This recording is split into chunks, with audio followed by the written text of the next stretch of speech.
right, so let's back this thing up. First of all, Wyatt and I, we go way back. In fact, he was like the first dude I met on any film set. Why the fuck is everybody crying around here? We're actually both from San Diego, and we became fast friends. Soon after we met, I cast him in the first short film I ever did. We've both been chewing at this filmmaking dream for 20 years at this point. He was in my last movie, Going Around. So there that is. He was great in that. So I wanted him to be in this one. Now we're tied together like a couple of coyotes pushing through this thing. And we started during COVID, but now COVID's opened up and now we're both working, trying to keep this movie going. So we're on this adventure together, touch and go. I'm shooting with Inya, shooting with Wyatt. We also been shooting on The Last Straw. Is that the sun? Editing that together. We had a lot of good times.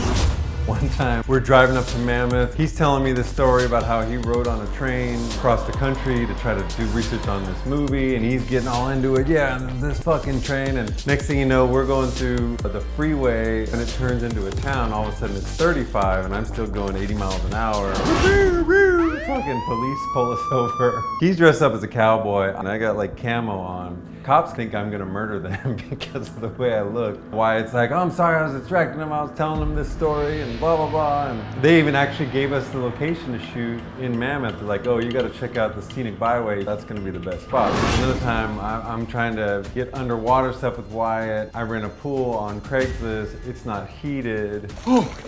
That'll keep you awake.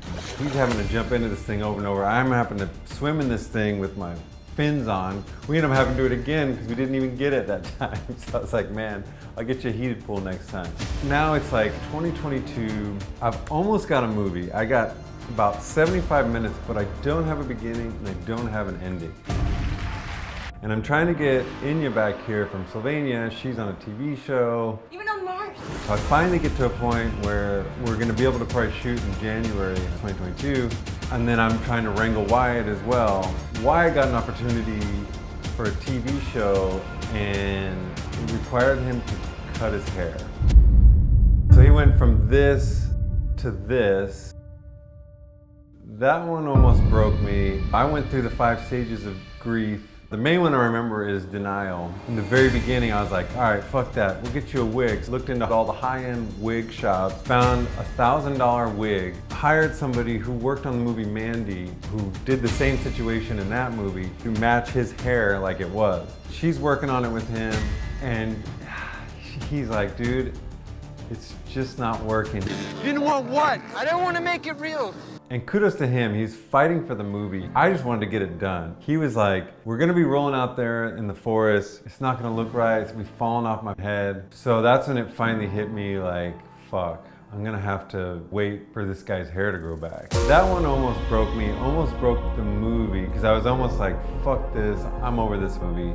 It just almost broke it. And in his fairness, he'd had his hair the same length for like 2 years. This is 2022 at this point. I did not know how fast hair grows until this situation. Turns out hair grows about 1 inch a month. I remember going to his house, bringing him like Vicodin or Vicodin or whatever the fuck it's called. The stuff that helps your nails and your hair grow.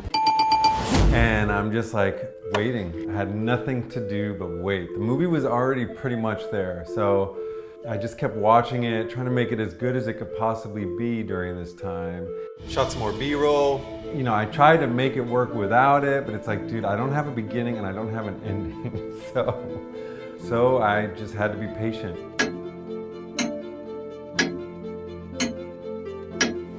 In that time, I was planning, getting ready, assuming that it was going to be all good. I'm getting Inya on board, going to the locations, doing storyboards, trying to be as efficient as we can.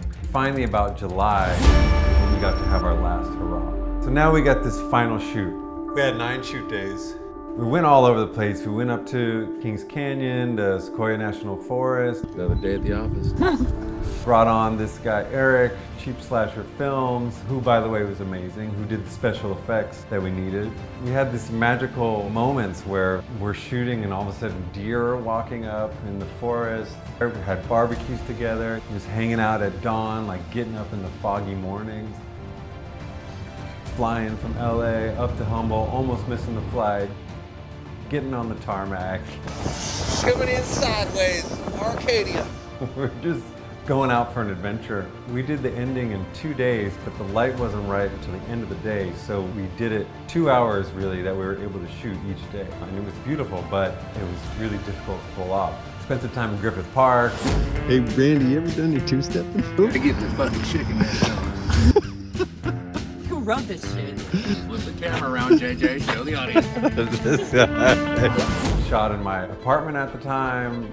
I mean, we really just got the rest of everything that I thought I would have to have in order to have a finished movie with these actors. You just keep your eyes on me and I'll run around.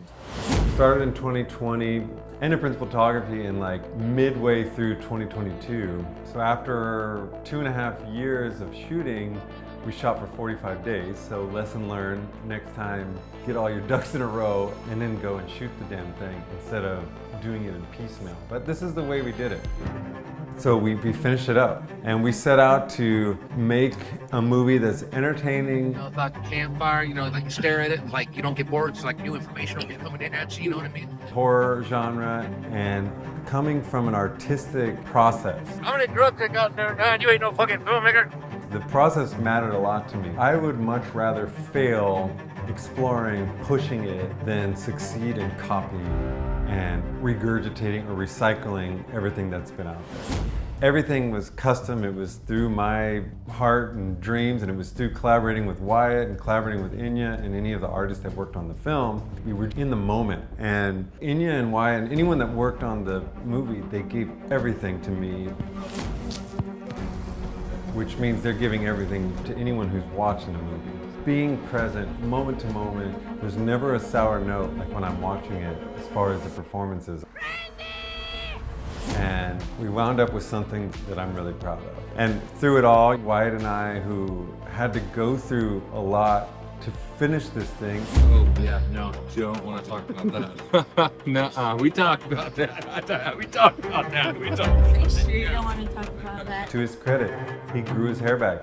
He waited it out another 6 months. And we are way closer than we were before we started making this movie. If you get through it with someone, it's like you're much stronger after it. You've pushed yourself, you stress tested. We didn't have a lot of money, but we had heart, effort, and we had the great outdoors. And the amount of times that we got to stand together and catch a sunset together or listen to the river running down. So much enthusiasm that we had.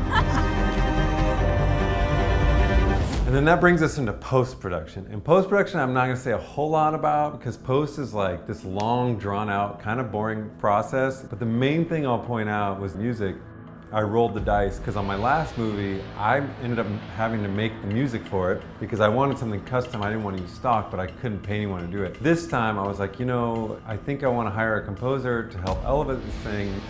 And that was one of the best decisions I made. Michelle Osis, shout out to her, who, I mean, it's like Trent Reznor had a daughter. She's a badass and she elevated the whole movie, gave a feeling and a tone to the movie that was not there. Strong, dark. She and I got to play in the sandbox together. We weren't really trying to rip off a lot of other music. We were talking about emotions. I want this to feel this way, that way. I want this a little more urgent. Back and forth, we were on a really high level of collaboration. So shout out to her because she really killed it. And yeah, but we got it. It's really just about a couple of buddies trying to make something and looking forward to sharing it with people when the time comes. And thanks for watching.